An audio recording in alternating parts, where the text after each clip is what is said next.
అందరికీ నమస్కారం. ఇక కథలోకి వెళితే అంటే పూజ ఇక్కడే వర్క్ చేస్తుందా అనుకుని ఆలోచించి మౌనంగా రుద్ర దగ్గరికి వచ్చి ఇంక నేను వెళతాను, మీరు జాగ్రత్త, జాగ్రత్త శివ అని రుద్ర అనగానే శివాని బుట్ట తీసుకుని తనలో తానే బాధపడి బయటకు వెళ్ళింది. వెళ్ళిన శివానిని చూసి పూజ ఫేస్ పక్కకి తిప్పుకుంది. శివాని అంత అందంగా ఉండటం ఎందుకో తన మనసుకి కష్టంగా ఉంది. వచ్చిన పని ఏంటి అని రుద్ర రవిని అడగడంతో వర్క్లో ఉన్న డౌట్ అడిగాడు. రుద్ర వాటిని క్లియర్ చేయగానే ముగ్గురు బయటకు వెళ్ళారు. వెళుతూ పూజ రుద్ర వైపుకి తిరిగింది. రుద్ర అసలు చూడనే లేదు. వైఫ్ రాగానే నువ్వు ఇంతలా మారిపోతావని అస్సలు అనుకోలేదు బావా అనుకుని తనలో తానే బాధపడింది. ఇక కార్ ఎక్కింది. కానీ శివాని మనసులో లేదు. ఫోటో ఆల్బంలో పూజ రూపం చూసిన శివాని ఇప్పుడు లైవ్లో పూజను చూడగానే ఇట్టే గుర్తుపట్టింది. పూజ కంపెనీలో వర్క్ చేస్తున్న విషయం ఎందుకు నా దగ్గర కాకుండా అందరి దగ్గర దాచారు? ఈ విషయం అత్తమ్మకి తెలిస్తే అనుకుని తనలో తానే ఆలోచించసాగింది. కాసేపటికి కార్ ఇంటికి చేరుకోవడంతో కార్ దిగి లోపలికి వచ్చింది. సారాకి భోజనం పెట్టి లంచ్ బాక్సులు క్లీన్ చేయమని చెప్పి రూమ్కి వచ్చి ఫేస్ వాష్ చేసుకుని బెడ్ మీద వాలింది. ఏదో తెలియని వెలితి శివాని మనసుని చుట్టేసింది. ఎంత కాదన్నా రుద్ర తన భర్త కావడంతో పూజను చూడగానే అప్పటి వరకు ఉన్న సంతోషం మాయం. అన్ని ఏదో తెలియని బాధ మనసుని చుట్టేసింది. ఒకవేళ ఎంత కాదన్నా మరదలు కదా, తనని దూరం పెట్టలేక ఇలా చేస్తున్నారా ఆయన అనుకుని ఎన్నో ప్రశ్నలతో ఉక్కిరి బిక్కిరి అయ్యి నిద్రలోకి జారుకుంది. ఇక వర్క్ ఫినిష్ అవడంతో ల్యాప్టాప్ క్లోజ్ చేసి కార్ కీస్ తీసుకుని బయటకు వచ్చాడు రుద్ర. అప్పటికే స్టాఫ్ అందరూ వెళ్ళిపోవడంతో ఆఫీస్ అంతా ఖాళీగా ఉంది.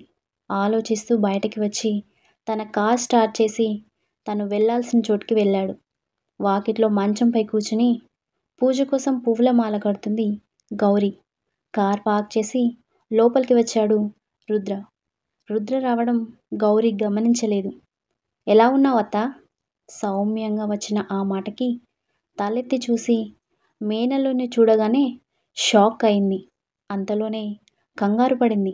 రుద్ర సడన్గా ఇంటికి ఎందుకు వచ్చాడో తెలియక. లోపలికి రావచ్చా అత్త? షాక్ నుంచి తేరుకుని అదేంట్రా అలా అడుగుతావు, పద లోపలికి అని ఆలోచిస్తూ రుద్ర వెనకే నడిచింది. కూర్చో రుద్ర. నువ్వు కూడా కూర్చో అత్త, నీతో మాట్లాడాలి అని అక్కడే ఉన్న సోఫాలో కూర్చున్నాడు. అప్పుడే ఫ్రెష్ అయి బయటికి వచ్చిన పూజ హాల్లో దర్జాగా కూర్చున్న రుద్రని చూడగానే షాక్ అయింది. ఆఫీస్లో అతను మాట్లాడిన మాటలు తలుచుకుని కోపంతో ఊగిపోయి విసవిస అడుగులు వేసి ఎందుకు వచ్చావు మా ఇంటికి? అసలు నువ్వు ఎలా ఇతన్ని ఇంటికి రానిచ్చావమ్మా? ఎంతో కోపంగా అడిగింది పూజ. పూజ, నువ్వు మాట్లాడకమ్మా, ఆయనకి మనకి ఎటువంటి సంబంధం లేదు. ఆ మాట స్వయంగా ఆయనే చెప్పారు. చెప్పి ఇంకా 24 గంటలు కూడా కాలేదు. అప్పుడే ఎలా మన ఇంటికి వచ్చారో నాకు అర్థం కావటం లేదమ్మా అని సూటిగా రుద్రని దులిపింది.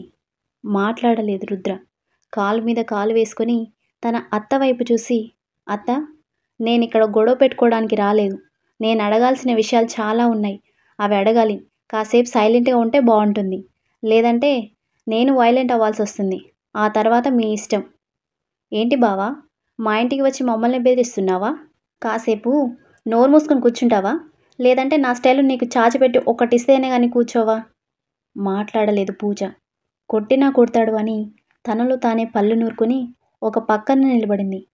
అసలేం మాట్లాడతాడో నేను చూస్తాను అనుకుని సైలెంట్ అయింది. అత్త, పూజకి పిల్లలు పుట్టారన్న విషయం ముందుగా ఎందుకు మాకు చెప్పలేదు? మాట సౌమ్యంగా అడిగినా ఎక్కడా లేని గంభీరం కొట్టుకొచ్చినట్టు రుద్రముఖంలో కనిపించింది. షాక్ అయింది గౌరీ. రుద్రకి విషయం ఎలా తెలిసింది అని. నాకు టైం లేదత్తా, తొందరగా మాట్లాడండి. చెబితే ఎక్కడ నా కూతుర్ని చేసుకోవని భయపడే చెప్పలేదురా తడబడుతూ అంది. చేసుకోవడం చేసుకోకపోవడం పక్కన పెడితే ఇంత పెద్ద నిజం దాయటం ఎంతవరకు కరెక్ట్ అత్తా? తప్పేరా, కానీ ఏం చేయను? పిల్లలు పుట్టే యోగ్యం లేదని, దాన్నెవరు చేసుకోక జీవితాంతకాలం బాధపడుతుందని నేనే ఆలోచించి ఈ విషయం నీతో కూడా చెప్పొద్దని పూజకు నేనే సలహా ఇచ్చాను. ఈసారి భయం మొదలైంది. చిన్నగా నవ్వాడు రుద్ర. ఒక చూపు పూజను చూశాడు. దెబ్బకి తలదించుకుంది. అత్త, నా మనసేంటో నేనేంటో మీకు తెలుసు. మా అమ్మ మాట నేనెందుకు వింటానో కూడా తెలుసు. కానీ నేను మోసం చేశాను అని పూజ అంటుంది. మీరే చెప్పండి, ఇందులో ఎవరిది మోసం, ఎవరిది ప్రేమ? పూజని వద్దని నేను అనలేదు. నా పెళ్ళి ఎటువంటి పరిస్థితుల్లో జరిగిందో మీకు తెలుసు. తెలిసినా కూడా జరిగిన విషయాలు ఇటు మీరైనా కానీ అవతల అమ్మ వాళ్ళైనా కానీ ఎవ్వరూ నాకు మాట చెప్పలేదు. నా చేతుల్లో నా జీవితం లేకుండానే అంతా అలా జరిగిపోయింది. అప్పటికీ నీ కూతుర్ని మర్చిపోలేక ఫోన్లు మెసేజ్లు అన్నీ చేశాను. కానీ తను బదులివ్వలేదు. ఇంకా ఇలా కాదని నేనే మీరెక్కడుంటున్నారో ఏంటో అన్నీ తెలుసుకుని మీ దగ్గర నుంచి విషయం తెలుసుకున్నాను. నిజం తెలిసింది. మా అమ్మ చేసింది కరెక్ట్, మీరు చేసింది తప్పు అని నేను అనడం లేదు. అలా అని నేనే గొప్ప అని, నేనే తప్పు చేయలేదు అని కూడా అనటం లేదు. నీ తల్లి ప్రేమ విషయం ఎలా దాచిందో అక్కడ మా అమ్మ ప్రేమ కూడా నా దగ్గర విషయం దాచింది. ఏమన్నావు పూజ? నాకు వచ్చిన పరిస్థితే నీ భార్యకి వస్తే ఏం చేస్తావనే కదా? నిజంగా మాకు ఆ పరిస్థితి వస్తే శివాని నాకు నిజం చెబితే నేను శివానిని వదలను. జన్మ జన్మలకి తనే నాకు భార్యగా ఉంటుంది. ప్రేమ అంటేనే నమ్మకం పూజ. అది ఇద్దరి మధ్యన లేకపోతే చాలా కష్టం. నిజం దాచినందుకే కదా నువ్వు ఈ రోజున నేను ఎన్ని మాటలన్నా సైలెంట్గా ఉన్నావు, అవునా? నేను కావాలని నీ దగ్గర విషయం దాయలేదు బావా. అమ్మ దాయమంటే దాచాను అంది. మీ అమ్మ దాయమంటే విషయం దాచాను అంటున్నావు. మీ అమ్మ ఏం చెప్తే అదే చేస్తావా? సూటిగా అడిగాడు. అమ్మ చేసింది నా మీద ప్రేమతో బావా. తన మాట నేనెలా కాదనగలను? నీ వరకు అమ్మ చేసింది కరెక్ట్. నా విషయంలో మా అమ్మ చేసింది తప్పు, అవునా? మాట్లాడలేదు గౌరీ ఇంకా పూజ. విషయం నాకు బాగా అర్థమైంది. చిన్న అబద్ధం నీ జీవితాన్ని మలుపు తిప్పింది. తప్పంతా నాదంటున్నావు. అంతా ఆలోచిస్తుంటే తప్పెవరిదో బాగా అర్థమైంది. వస్తానత్తా. రుద్ర కంటతడితో పిలిచింది గౌరీ. ఏ బాధ వచ్చినా కష్టం వచ్చినా నీకు మీ అన్నయ్య మీ వదిన తోడుగా ఉన్నారన్న విషయం మర్చిపోకత్తా. ఉంటాను అని రుద్ర వెళ్ళగానే గౌరీ తనలో తానే బాధపడింది. ఎందుకమ్మా ఏడుస్తావు? ఇంత జరిగినా కూడా వాళ్ళ అమ్మని వెనకేసుకొని వస్తున్నాడంటే నీకు ఇంకా అర్థం కాలేదా బావ మనసు మారింది అని? నా వల్లే కదా ఇదంతా జరిగింది. నేను చెప్పొద్దంటేనే కదా నువ్వు రుద్రకి విషయం చెప్పలేదు. అదే మనం చేసిన తప్పు తల్లి. విషయం దాయటం పక్కన పెడితే అత్త మనల్ని ఇల్లు వదిలేసి పొమ్మనడం కరెక్ట్ కాదు కదా అమ్మా. అంత జరిగినా కూడా వాళ్ళ అమ్మ తప్పు లేదంటున్నారు చూడు, అక్కడే నాకు బాధ కలుగుతుందమ్మా అని తనలో తానే రగిలిపోయింది. ఇక మధ్యాహ్నం నుంచి డల్గానే ఉంటుంది శివాని. 4 గంటలకు లేచి యథావిధిగా ఇంట్లో తన వర్క్ అంతా కంప్లీట్ చేసుకుని బయటకు వచ్చింది.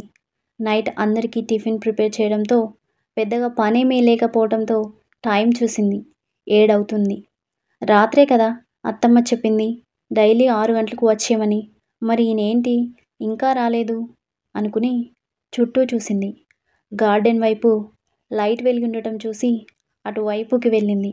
కూర్చోవడానికి వీలుగా చైర్స్ ఉండటంతో చైర్లో కూర్చొని ఒక చేతిని చెంప మీద పెట్టుకుని గేట్ వైపు చూసింది. రుద్ర ఎప్పుడు వస్తాడా అని. ఆ పూజ ఆఫీస్లో వర్క్ చేస్తున్నట్టు అత్తమ్మకి చెప్పనా వద్దా? అయినా పూజ ఆఫీస్లో వర్క్ చేస్తే నాకెందుకు? నీకు కాకపోతే మరెవరికి కావాలి అని ప్రశ్నించింది ఆమె అంతరాత్మ. నాకెందుకు కావాలి?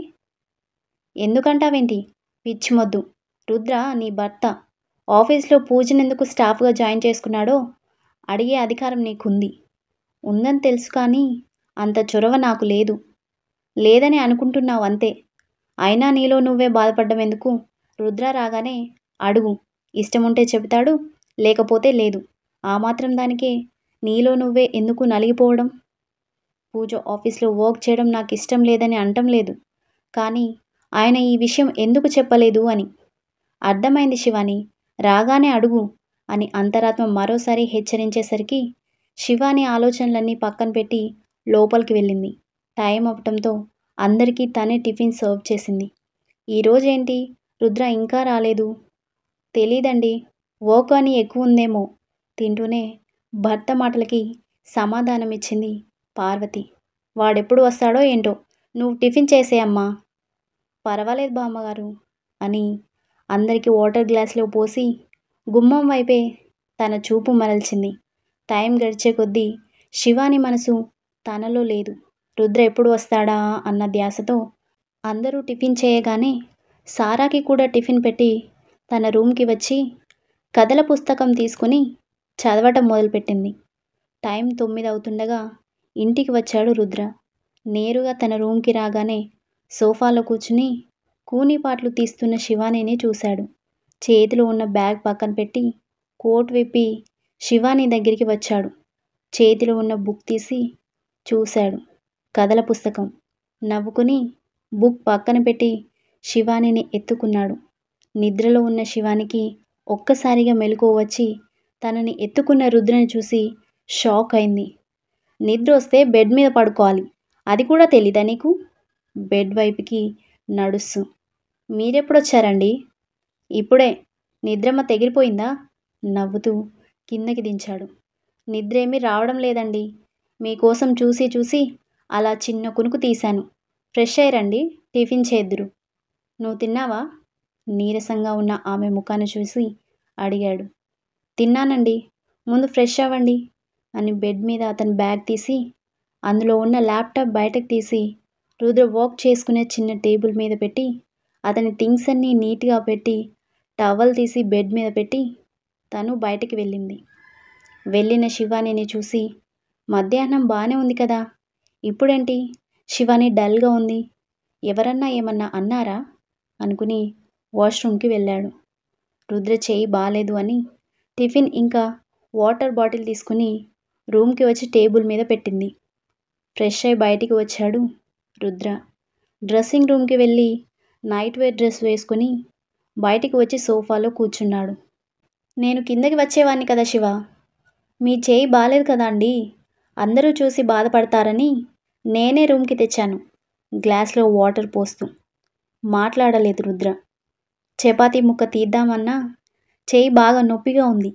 అతని ఇబ్బంది చూసిన శివాని, మళ్ళీ చేతినెందుకండి కదుపుతుంటారు, కదిలిందంటే బ్లడ్ వస్తుంది, నేను తినిపిస్తాను, మీరుండండి. పర్వాలేదు శివ. ఏమీ పర్వాలేదండి, చేతికి అంత దెబ్బ తగిలించుకొని ఇప్పుడు బాధపడ్డం ఎందుకు? చూడండి, మీ పనులు మీరు చేసుకోవడానికి కూడా ఇబ్బంది పడుతున్నారు అని రుద్ర పక్కన కూర్చుని చపాతీ ముక్క తుంచి ఆలు కర్రీ మిక్స్ చేసి రుద్రకి తినిపించింది. అంతా నాకు పెట్టేకు, నువ్వు కూడా తిను. ఏమీ తినకుండా నా కోసం ఎదురు చూస్తూ కూర్చున్నావా? చెప్పాను కదా, నా కోసం వెయిట్ చేసి ఆకలిగా ఉండొద్దు అని మందలించాడు. అలా అని ఏమి కాదండి, మీరొక్కరే ఏం తింటారు, అందుకే మీతో పాటు కలిసి తిందామని వెయిట్ చేశాను రుద్రకి తినిపిస్తూ అంది. నువ్వు మారవు. నవ్వింది. ఎంతో ప్రేమగా భర్తకి తినిపించి తను తిని ప్లేట్స్ అవి కిచెన్ రూమ్లో పెట్టి రూమ్కి వచ్చింది. బయట వరండాలో అటు ఇటు నడుస్తున్నాడు రుద్ర. ఏమండి? ఏంటి శివ? ఒకసారి లోపలికి రండి. ఏంటి? లోపలికి వచ్చాడు. కూర్చోండి అని సోఫా చూపించింది. ఏమీ అర్థం కాక కూర్చున్నాడు రుద్ర. అతని చేతి కట్టు మార్చి మరో కట్టు కట్టి, వాపు తగ్గలేదు, ఎందుకైనా మంచిది మార్నింగ్ హాస్పిటల్కి వెళ్తే బాగుంటుందండి, లేదంటే. ఏమీ కాదు శివ, నువ్వు బాధపడకు. బాధపడకుండా ఎలా ఉంటాను? కంట తడి తెచ్చుకుని, మిమ్మల్ని ఒకటి అడగనా? ఏంటి? అసలు మీ చేతికి గాయం ఎలా అయింది? చెప్పాను కదా, ఆఫీస్ ఇష్యూ అని. మీరు నిజం చెప్పండి, నా దగ్గర మీరేదో దాస్తున్నారు. తల వంచుకుని. ఎంత ఆఫీస్ ఇష్యూ అయినా మీరు సాల్వ్ చేయగలరు, మీ గురించి నాకు తెలుసు. కానీ మీరు చేసుకున్న గాయం వర్క్ కోసం కాదు, ఏదో ఉంది.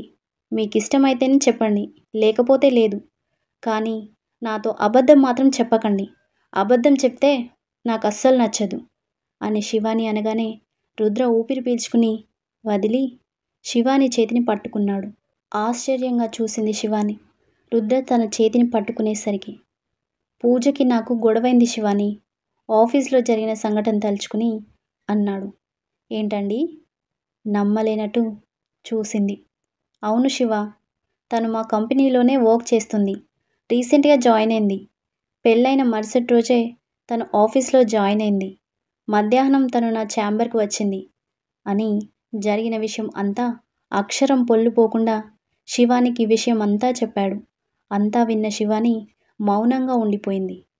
పిల్లలు పుట్టరన్న విషయం నాకు చెప్పలేదు అని బాధ కాదు శివ. నా మనసేంటో నేనేంటో తనకి బాగా తెలుసు. నన్ను బాగా అర్థం చేసుకుంది పూజే. అలాంటిది తను నిజం దాచి నేను వదిలేస్తానని లేనిపోని అపోహలతో అన్నీ మనసులోనే దాచుకుంది. నువ్వే చెప్పు శివ. అసలు ప్రేమ అంటేనే నమ్మకం. అర్థం చేసుకునే మనసు, నమ్మకం నాకున్నప్పుడు తనెందుకు అంత పెద్ద విషయం దాచటం? నేను వదిలేసేవాణ్ణా? ఆ మాటల్లో ఏదో తెలియని కోపం, బాధ ఇట్టే పసిగట్టింది శివాని. ఎందుకండి బాధపడతారు? బాధ కాదు శివ. ఇందులో అందరి తప్పనడం కంటే స్వార్థం ఉంది. నా కొడుకు జీవితం బాగుండాలని అమ్మ స్వార్థం. నిజం చెప్తే నా కూతురు జీవితం ఏమైపోతుందా అని మా అత్త స్వార్థం. ఏం చేస్తాం? జరిగిపోయిన దాన్ని ఎవరు మార్చలేరు కదా. ఒకటి చెప్పనా? ఏంటి అన్నట్టు చూశాడు. జరిగింది మార్చలేము. మీ బాధలో నాకైతే పూజ దూరం అయిందన్న బాధ నాకు స్పష్టంగా తెలుస్తుంది.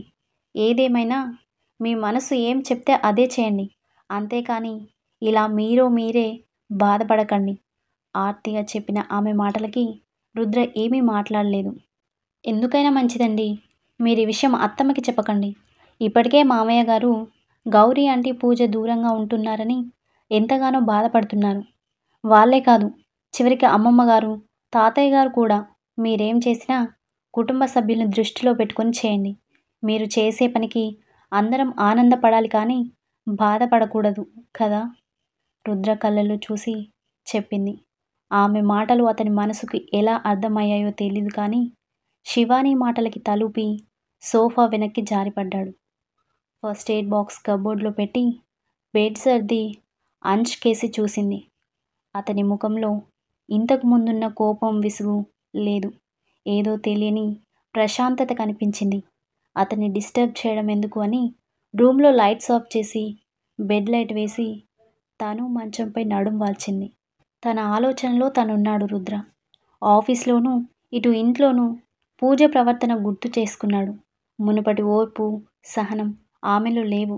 ఏదో తెలియని కోపం, ద్వేషం. అవి ఎందుకు అన్నది కూడా రుద్ర మనసుకి అర్థమైంది.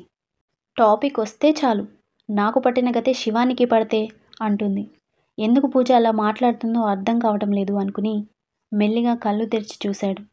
బెడ్ మీద ఆదమర్చి నిద్రపోతుంది శివాని.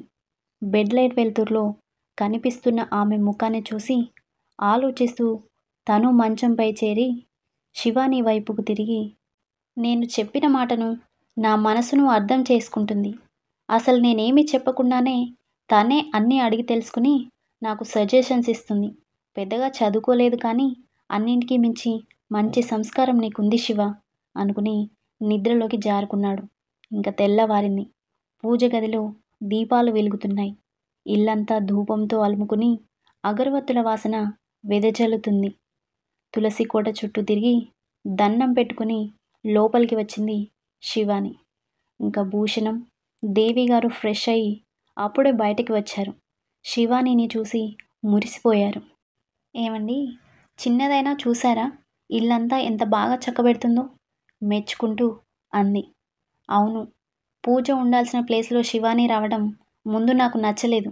కానీ ఈ అమ్మాయి పద్ధతి చూస్తుంటే ఇంటి కోడలిగా అన్ని పనులు చకచకా చేస్తూ అందరి బాగోగులు చూస్తుంది. వచ్చిన దగ్గర నుంచి గమనిస్తూనే ఉన్నాను. ఖాళీగా ఉండడం లేదు, ఏదోటి చేస్తూనే ఉంటుంది అని శివానిని మెచ్చుకున్నారు భూషణం గారు. హారతి తీసుకోండి తాతయ్య, బామ్మగారు మీరు కూడా. అమ్మమ్మ అని పిలు తల్లి అని ఆప్యాయంగా శివాని తల నిమిరారు. వాళ్ళ ఆప్యాయత చూడగానే శివాని కంట్లో కన్నీటి తడి అలుముకుంది. ఇద్దరికీ హారతి ఇచ్చి, కూర్చోండి అమ్మమ్మ, కాఫీ తీసుకొస్తాను అని కిచెన్ రూమ్కి వెళ్ళగానే పార్వతి, గౌతమ్ బయటకి వచ్చారు. పొద్దున్నే పూజ చేశావా అమ్మా? నవ్వుతూ తల్లి పక్కన కూర్చున్నాడు గౌతమ్. చేసింది నేను కాదురా, శివాని అనగానే పార్వతి, గౌతమ్ ముఖం వెలిగిపోయాయి. ఇంటికి తగ్గ కోడలు తీసుకుని వచ్చింది నా కోడలు. తెల్లవారితే చాలు ఇంటి ముందు రంగుల ముగ్గు, దేవుని గదిలో దీపం వెలుగుతుంది. నిజంగానే రుద్రకి తగ్గ భార్య శివాని అని దేవి అనగానే అత్తగారి మాటలకి మనసులోనే ఆశ్చర్యపోయింది పార్వతి.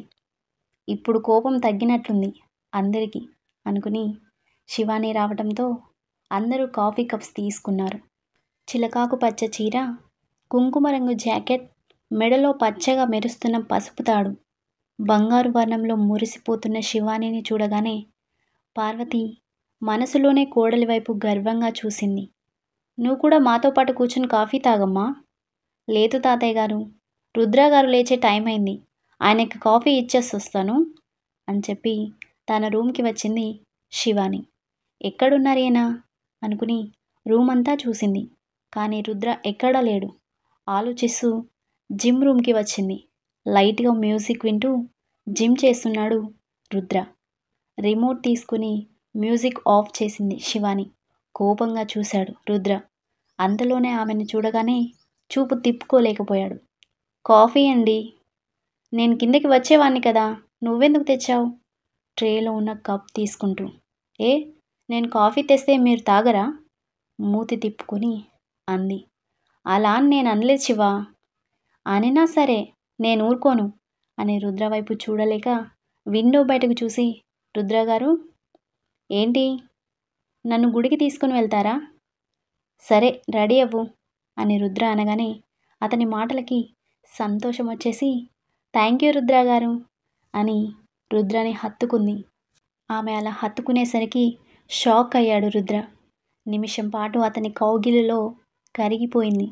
తనేం చేసిందో తలుచుకుని వెంటనే రుద్రకి దూరం జరిగి నాలుక కరుచుకుని, క్షమించండి, అదేదో ఆనందంలో అలా చేశాను, ప్లీజ్, సారీ సారీ అని చెవులు పట్టుకుని భయంగా చూసింది. చాలా ముద్దుగా ఉంది శివాని. పైగా చీరలో నిండుగా అందంగా కనిపించేసరికి రుద్ర రెప్ప వేయడం మరిచాడు. ఇంతకీ రుద్ర ఏమీ మాట్లాడకపోవడంతో, నేను రెడీ అవ్వనా అన్నాడు. ట్రాన్స్ నుంచి తేరుకుని వెంటనే లేడి పిల్లలా ఎగురుకుంటూ తన రూమ్కి వచ్చి తలకి చుట్టుకున్న టవల్ విప్పుకొని ఫ్యాన్ వేసి టవల్తో జుట్టు బాగా తుడుచుకుని లూజ్గా హెయిర్ అల్లుకొని సింపుల్గా రెడీ అయింది. ఇక ఫ్రెష్ అవుదామని తన రూమ్కి వచ్చిన రుద్ర శివాని అద్దంలో తనని తాను చూసుకోవడం చూసి, దీని దగ్గర మామూలు సెకలు లేవు అనుకుని టవల్ తీసుకుని వాష్రూమ్కి వెళ్ళాడు. రుద్ర బట్టలు తీసి బెడ్ మీద పెట్టింది. పావు గంటకి హెడ్ బాత్ చేసి నడుంకి టవల్ చుట్టుకొని బయటకి వచ్చాడు. నేను రెడీ అని రుద్ర వైపు చూసి అందులోనే వెనక్కి తిరిగింది. టవల్లో ఉన్న అతన్ని చూడాలంటేనే భయం వేసింది శివానికి. రుద్ర నవ్వుకుని తన బట్టలు తీసుకుని డ్రెస్సింగ్ రూమ్కి వెళ్ళి రెడీ అయి వచ్చాడు. శివ, వెళ్దామా? చేతికి వాచ్ పెట్టుకుంటూ. హా అండి అని రుద్రని చూసింది. చాలా హ్యాండ్సమ్గా ఉన్నాడు. పైగా అతని షాప్ లుక్ ఎవరినైనా ఇట్టే లొంగ తీసుకోగలదు. ఏంటి శివ అలా చూస్తున్నావు? అబ్బే ఏమీ లేదు అని అతనితో పాటు బయటకి వచ్చింది. ఇక హాల్లో కబుర్లు చెప్పుకుంటున్న ఫ్యామిలీ అందరూ రుద్ర శివాని రావటం చూసి మురిసిపోయారు. వైట్ షర్ట్పై బ్లాక్ కలర్ సూట్ వేశాడు. రుద్ర ఎంతో హుందాగా ఉన్నాడు. అతనికి ఏమాత్రం తక్కువ కాకుండా చీరలో ఉన్న శివాని ఎంతో లక్షణంగా ఒద్దిగ్గా కనిపించింది. ఇంత పొద్దున్నే ఆఫీస్కేంట్రా? నాన్న, గుడికి వెళ్తున్నాం, శివ గుడికి వెళ్దామని అడిగింది, అందుకే రెడీ అయ్యాను. మంచిది, ఇద్దరు జాగ్రత్తగా వెళ్ళిరండి. సరే నాన్న, తాతయ్య నానమ్మ గుడికి వెళ్ళొస్తాం అని ఇద్దరూ పెద్దవాళ్ళ ఆశీర్వాదం తీసుకున్నారు. పార్వతి మురిపంగా కోడలి వైపు చూసింది. రుద్ర పక్కన నిలబడి నవ్వుతూ అందరితో మాట్లాడుతుంది. నా కోడలు నిజంగానే బంగారం. ఎవరినైనా సరే తన సంస్కారంతో మంచితనంతో కట్టిపడేస్తుంది అనుకుని, నాన్న రుద్ర. ఏంటమ్మా, తొందరగా గుడి చూసుకొని రండి, అందరం కలిసి టిఫిన్ చేద్దాం. సరేమ్మా, వెళ్ళొస్తాం. శివ పద అని ఆమె చేతిని పట్టుకుని ముందుకు నడిచాడు. శివాని ఆనందం అంతా ఇంతా కాదు. అడగ్గానే రుద్ర గుడికి తీసుకుని వెళ్ళటం శివానికి బాగా నచ్చింది. ఎంతో సంతోషంగా రుద్రతో కలిసి గుడికి వెళ్ళింది. గుడి ఆవరణంలో అక్కడే ఉన్న చెట్టు కింద కూర్చుంది పూజ. తనకి తన అత్త మధ్యన జరిగిన సంభాషణ తలుచుకుంది. ఆ రోజు ఎవరు ఇంట్లో లేరు. రుద్ర ఆఫీస్ పని మీద లండన్ వెళ్లాల్సి వచ్చింది. గౌతమ్ గారు, భూషణం, దేవి గారిని తీసుకుని తెలిసిన వాళ్ళ ఫంక్షన్కి వెళ్ళారు. పార్వతి తలనొప్పి ఉందని, నీరసంగా ఉందని ఫంక్షన్కి వెళ్ళలేదు. బ్రేక్ఫాస్ట్ చేసి టాబ్లెట్ వేసుకొని పడుకుంది పార్వతి. ఒక గంటకి మెలకువ రావటంతో వంట చేయాలని సారా అసలు ఏం చేస్తుందో చూద్దాం అని బయటికి వచ్చి పక్క రూమ్లో పూజ, గౌరీ మాటలు లీలనగా వినిపించేసరికి వీళ్ళు ఫంక్షన్కి వెళ్ళలేదా అనుకుని గుమ్మం వరకు వచ్చి వాళ్ళ మాటలు విని ఆగిపోయింది. ఏంటమ్మా నువ్వనేది? కంగారుగా తన చేతిలో ఉన్న రిపోర్ట్స్ తల్లి చేతికి ఇచ్చింది. నీకు అసలు బుద్ధుందా? అయినా ఇవెందుకు ఇక్కడికి తెచ్చావు? నీకు పిల్లలు పుట్టారన్న విషయం మా అన్నయ్యకి తెలిస్తే అసలు పెళ్ళికి ఒప్పుకునే సంగతి పక్కన పెట్టు. విషయం దాచినందుకు నిన్ను నన్ను ఇంటి గడప కూడా తొక్కనివ్వడు తెలుసా? రిపోర్ట్స్ పరుపు కింద పెడుతూ అంది. ఏంటమ్మా నువ్వనేది? నమ్మలేక అడిగింది పూజ. కానీ అప్పటికే పార్వతి గారు షాక్తో విస్తుపోయారు. అవును, ఎట్టి పరిస్థితుల్లోనూ ఈ విషయం మా వదినకి, చివరికి రుద్రకి కూడా చెప్పకు. పిల్లలు పుట్టారని తెలిస్తే బావేంటి, బయట సంబంధాలు కూడా రావు పూజ. అందుకే ఈ విషయం ఇప్పుడప్పుడే కాదు, నీకు రుద్రకు పెళ్ళయ్యాక అప్పుడు చెప్దాం. అంతవరకు నువ్వు కాస్త జాగ్రత్తగా ఉండు. లేదంటే నీ జీవితం చేతులారా నువ్వే నాశనం చేసుకున్నట్లుంటుంది అని గౌరీ గారు అనగానే పార్వతీ గారి కంట్లో కన్నీరు మొదలైంది. వాళ్ళ మాటలు వింటూనే బయటికి వచ్చి సోఫాలో కూర్చుంది. ఇంత మోసమా గౌరీ? నీకు వెనక ముందు ఎవరూ లేరని నా కొడుకుని నీ ఇంటి అల్లుని చేద్దామనుకున్నందుకు నువ్వు బాగానే బుద్ధొచ్చేలా చేస్తున్నావు అనుకుని తనలో తానే బాధపడి నిర్ణయానికి వచ్చింది. అత్త, ఏం చేస్తున్నావు అంటూ తన రూమ్ నుంచి బయటికి వచ్చింది పూజ. మేనకోడలు కూడా నిజం చెప్పకుండా నవ్వుతూ నటించేసరికి పార్వతీ గారు మరింత బాధపడ్డారు. ఏమీ లేదు పూజ, చెప్పు, నాతో ఏమన్నా మాట్లాడాలా? సూటిగా అడిగింది. ఏముంటాయి అత్త, అన్నీ మామూలే. వచ్చే వారంలో ముహూర్తాలున్నాయని పంతులు గారు చెప్పారంట కదా, ఏం చేస్తావత్తా? సంబరపడుతూ అడిగింది. నీకు మురారికి దగ్గరుండి నేను పెళ్లి చేయిస్తాను సరేనా? నవ్వుతూ అంది పార్వతి. పూజ బిత్తరపై చూసింది. మురారి విషయం తన అత్తకెలా తెలిసింది అని. ఏంటి పూజ అలా చూస్తున్నావు? నాకు మురారికి పెళ్ళేంటత్తమ్మా? చిరాగ్గా ముఖం పెట్టుకుని. అయినా వెటకారానికి వాడే దొరికాడా? బావ తప్ప నా జీవితంలో ఇంకెవరిని ఊహించుకోలేను. అవును, నా కొడుకు నేనే కదా వెర్రిమాలోకాలు ఘాటుగా అంది. ఎప్పుడూ లేనిది పార్వతీ గారి మాటల్లో కోపం చూసిన పూజ, ఏమైందత్తమ్మా అలా ఉన్నావు? కొన్ని నిజాలు తెలిసాక ఎలా ఉండాలి? నాన్న వాళ్ళే మనల్ని మోసం చేస్తారని అస్సలు అనుకోలేదు. సూటిగా పూజ కళ్ళలో చూస్తూ అంది. ఏం మాట్లాడుతున్నావత్తా? ఏమీ ఎరుగనట్టే అడిగింది. అది నీకే తెలియాలి పూజ. నువ్వు మీ అమ్మ ఇద్దరు కలిసి బాగానే ప్లాన్స్ వేసుకొని నా దగ్గరికి వచ్చి చాలా బాగా నటిస్తున్నారు. అత్తమ్మ, ఏం మాట్లాడుతున్నావు? నోర్మోయ్ పూజ. నీకు పిల్లలు పుట్టారన్న విషయం ఎందుకు మా దగ్గర దాచారు? కోపంగా అడిగింది. పూజకి మాటలు రాలేదు. తల దించుకుని ఏం చెప్పాలో తెలియక మాటలు వెతుక్కోసాగింది. అత్తా, నిన్ను మేనకోడలిగా కంటే కూతురిగా చూసుకున్నాను. చివరికి మురారి వెంట పడుతున్న విషయం కూడా నువ్వు చెప్పలేదు. అయినా సరే నిన్నేమీ అనలేదు. ఎందుకో తెలుసా? నీ మీద నేను పెట్టుకున్న నమ్మకం. నువ్వే అన్ని విషయాలు చెప్తావన్న నమ్మకం. కానీ తప్పు చేశారు పూజ. వస్తున్న కోపాన్ని అంచుకుంటూ. తప్పేముందత్తా? గొడవకి సిద్ధమైంది పూజ. తప్పేముందా అంటే మీ దృష్టిలో ఇది తప్పు కాదా? గంభీరంగా వచ్చింది పార్వతి గొంతు. కాదత్తా, ఎక్కడ నాకు బావ దక్కడన్న భయం. మురారి వాడొక వేస్ట్ ఫెలో అత్తా. నా వెంట పడితే నాకేంటి? వాడికి నేను నచ్చాను, కానీ నా మనసు బావని కోరుకుంటుంది అని వాడికి ముందే చెప్పాను. వాడు వినకపోతే నేనేం చేయను? అయినా పిల్లలు పుట్టారన్న విషయం ఎందుకత్తమ్మా అంత సీరియస్గా తీసుకుంటున్నారు? పూజ మాటలకి విస్తుపోయింది పార్వతి. అంటే పిల్లలు పుట్టకపోవడం నీకు సమస్యగా అనిపించడం లేదా? ఎందుకు అనిపిస్తుందత్తా? మీరు ఈ చిన్న విషయాన్ని భూతద్దంలో పెట్టి చూస్తున్నారు. ఇప్పుడున్న జనరేషన్లో పిల్లల్ని కనడానికి చాలా దారులున్నాయి. అది మీకు కూడా తెలుసు. అయినా నాకు పిల్లలు వద్దత్తా. బావుంటే చాలు. That's it. నా వరకు బావ ప్రేమే ముఖ్యం. బావ నా పక్కన ఉంటే నాకు అసలు పిల్లలొద్దు. పైగా నాకు పిల్లలంటే నాకు పెద్దగా ఇష్టం ఉండదత్తా. అయినా పిల్లలు పుట్టకపోతే ఏమైందత్తా? నేను బావ సంతోషంగా ఉంటాం కదా, సింపుల్గా చెప్పింది. పూజ, నువ్వేనా మాట్లాడుతున్నావు?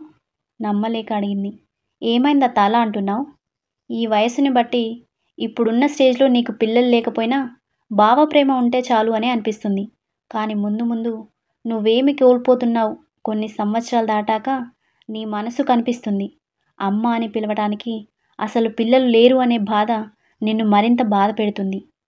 అంతేకాదు, లోకుల మాటలు తెలుసు కదా, కాకుల్లో పొడుచుకొని తింటారు. వాళ్ళ మాటలు నువ్వే కాదు, అత్తమ్మ మామయ్య కూడా అసలు భరించలేరు. నాకు తెలుసు పిల్లలు కనాలంటే చాలా దారులున్నాయని. కానీ నువ్వు 9 నెలలు మోసి కనటం వేరు. పార్వతి మాటలు పూర్తి కాకుండానే, అబ్బా అత్త, నువ్వు అసలు అప్డేట్ అవ్వలేదు. నువ్వు ఇంకా పాతకాలం రోజుల్లోనే ఉన్నావు. నాకు లేని ప్రాబ్లమ్స్ నీకెందుకత్తా? పిల్లలు లేకపోయినా నాకు పర్వాలేదు అని చెప్తున్నాను కదా.